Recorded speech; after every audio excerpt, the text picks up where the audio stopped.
कहा जाता है कि पूर्वांचल के रास्ते दिल्ली की कुर्सी पर कब्जा किया जाता है। सुल्तानपुर भी उसमें से एक अहम सीट है। यहाँ से वर्तमान में मेनका संजय गांधी सांसद हैं। दूसरी बार भारतीय जनता पार्टी ने उन्हें सुल्तानपुर से प्रत्याशी बनाया, तो वहीं सपा व कांग्रेस गठबंधन से राम भुवल निषाद मैदान में हैं, तो वहीं बसपा से उदराज वर्मा हैं।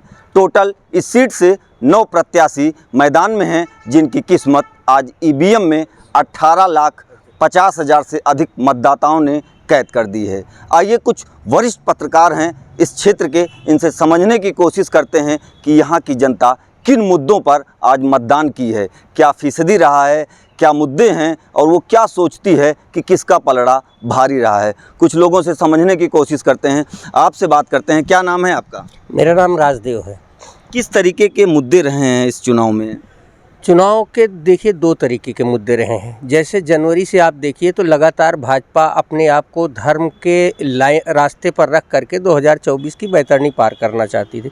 उसका 2 एजेंडा था। वो सामने से धर्म के साथ चल रही थी, पीछे से जो उसकी 10 साल की योजनाएं थी वो उसका बता रही थी, और काफ़ी कुछ करके बूथ मैनेजमेंट पर सबसे ज़्यादा उनका चुनाव था। एक वरिष्ठ पत्रकार हैं आप इस ज़िले के, अगर एक पत्रकार की हैसियत से आपसे ये समझने की कोशिश करें कि दिन भर जिस तरीके से भीषण गर्मी में लोग घरों से निकले हैं, तो क्या सोच के निकले हैं और क्या चाहते हैं, किसका पलड़ा भारी हो सकता है इस सीट पर? देखिए, इसके लिए आपको इस सिनेरियो को समझना होगा। मैं अभी जिस बात को कह रहा था कि टोटल धर्म की राजनीति को काटने के लिए इंडिया गठबंधन जाति की राजनीति को आगे लाई है। उनका ये मानना है, जैसे मेरा सोचना है कि धर्म की राजनीति को जाति की राजनीति से काटा जा सकता है। ये एक अभिनव प्रयोग इंडिया गठबंधन ने किया है और अखिलेश यादव कहीं ना कहीं उसमें सफल दिख रहे हैं। इसलिए कि जिस तरीके से उत्तर प्रदेश की सीटों पर, जैसे पहले 73 सीट थी, पिछली बार 64 सीटें थी, और इस बार हर सीट पर कांटे की टक्कर, और प्रधानमंत्री मोदी का जो 2014 और 19 का जो बहुत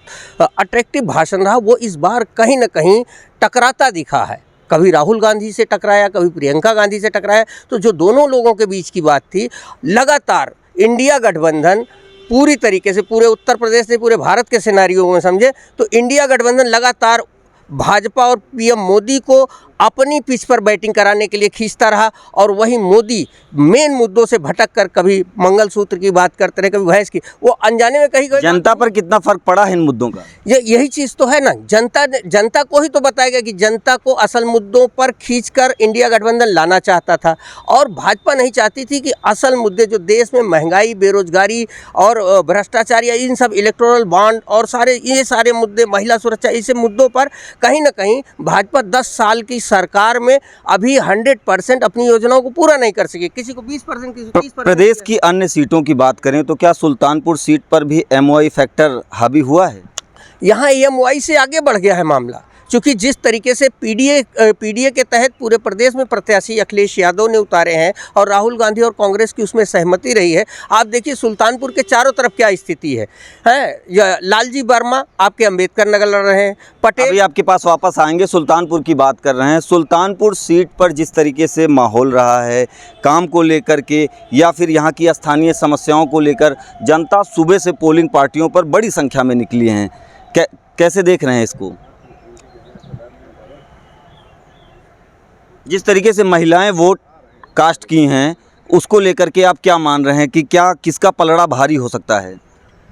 अगर देखा जाए तो सुल्तानपुर में पल्ला मेनका जी का ही भारी होगा, क्योंकि उन्होंने काम भी किया है, और यहाँ पार्टी ना देकर मेनका जी को सब लोग पसंद कर रहे हैं, और महिलाओं का ज़्यादा रोल अच्छा जा रहा है, जो बीजेपी पे ही वोट जा रहा है। जो हमारे समझ में, जो मैं कई बूथों पे टहला और देखा, तो बीजेपी। अच्छा, युवाओं में किसी तरीके का जोश दिखा है आज दिन भर आपको? युवा में भी उराम के नाम पे काफ़ी लोग, लड़के जो हैं वो दे रहे हैं। आपसे समझने की कोशिश करते हैं, युवा पत्रकार हैं आप, पिछले लंबे समय से यहाँ पे सक्रिय भी हैं। क्या माहौल रहा है, क्या रुझान देखने को मिला आज दिन भर आपको? चुनावी कवरेज में आप रहे, तमाम जगह गए हैं। यहाँ पर भैया इंडिया गठबंधन मजबूती से लड़ रहा है, और मेनका गांधी को जो वोट मिल रहा है वो विकास के नाम पे मिल रहा है। यहाँ पे मुस्लिमों का भी वो काफ़ी वोट पा रही हैं, और लमसम मुस्लिम महिलाओं का वोट भाजपा पा रही है, मगर इंडिया गठबंधन से कांटे की टक्कर है। नहीं, मैं भी कई बूथों पर आज सुबह से गया तो मुस्लिम महिलाएं भी बड़ी संख्या में, बड़ी तादाद में, करीब दोपहर तक उनकी लाइन की कतार लगी रही। तो इनका रुझान किधर गया होगा?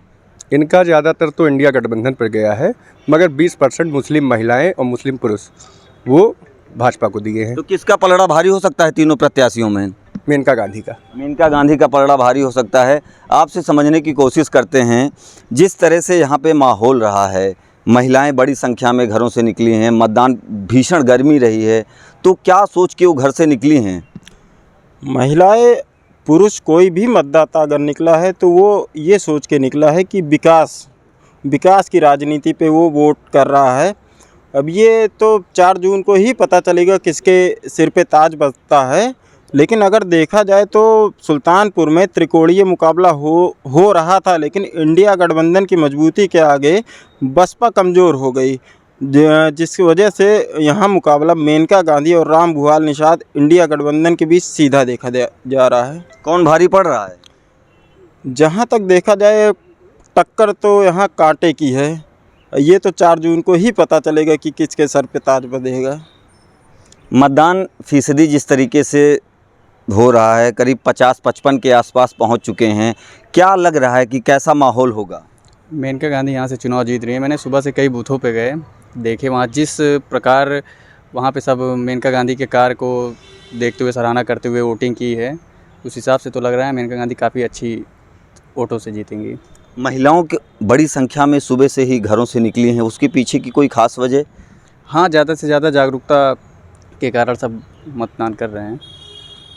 आपसे लास्ट में कंक्लूज़न लेना चाहेंगे। 3 प्रत्याशी मैदान में हैं, त्रिकोणीय मुकाबला कहा जा रहा है, तो फर्स्ट, सेकंड, थर्ड इस तरीके से अगर रैंकिंग की जाए तो कौन पहले पायदान पे है, दूसरे, तीसरे? देखिए, सबसे बड़ी चीज़ ये है ना कि जो जाति के हिसाब से ये तीनों इस बार यहाँ मतदान ही हुआ है। मेनका गांधी को लेकर के बात करें तो उनको लेकर के एंटी इनकम्बेंसी मेनका गांधी को लेकर नहीं है, लेकिन भाजपा की नीतियों को लेकर के है। क्योंकि पीडीए ने मेनका को कभी टारगेट नहीं किया, क्योंकि पीडीए और ये इंडिया गठबंधन ने हमेशा भाजपा को टारगेट किया, तो भाजपा को लेकर नाराज़गी, लेकिन मेनका को लेकर नाराज़गी नहीं। लेकिन चूँकि जो वोट कटे हैं, जिस तरीके से प्रत्याशी उतारे गए, उससे पिछले बार जो भाजपा को वोट मिला था उन्हीं जातियों से प्रत्याशी उतारे गए। जैसे कुर्मी, मान लीजिए कि यहाँ 99% 2019 में वोट किया था, इस बार कुर्मी समाज से बसपा का प्रत्याशी है और लगातार वो बिरादरी हिट कर रहा है।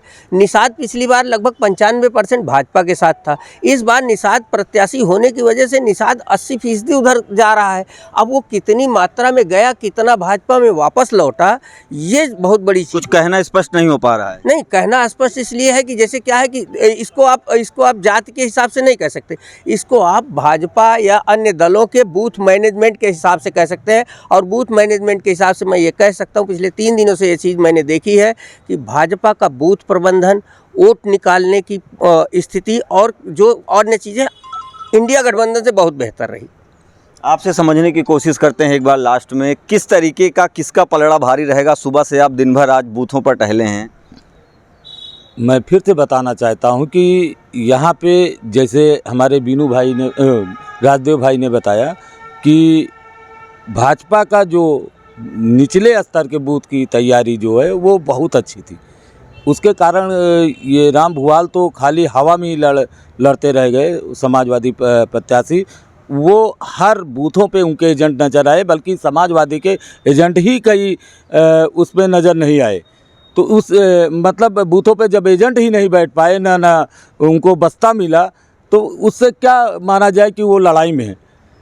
तो सुना आपने जिस तरीके से सुल्तानपुर के जो वरिष्ठ पत्रकार हैं उनका साफ कहना है कि यहाँ पर त्रिकोणीय मुकाबला हुआ है, तो वहीं समाजवादी पार्टी और भारतीय जनता पार्टी में कड़ा मुकाबला हुआ है। लेकिन अगर वहीं जातिगत समीकरण की बात करें तो इंडिया गठबंधन के प्रत्याशी कहीं ना कहीं हावी होते नज़र आ रहे हैं। लेकिन ये सीट जिस तरह से भारतीय जनता पार्टी का प्रबंधन रहा है, तो निश्चित तौर पर ये कहा जा सकता है कि मुकाबला कांटे का हुआ है। लेकिन यहाँ पर 2 पार्टियाँ जो इंडिया गठबंधन और भाजपा मजबूत स्थिति में सुल्तानपुर सीट से नज़र आ रहे हैं। पप्पू पांडे, न्यूज़ 18, सुल्तानपुर।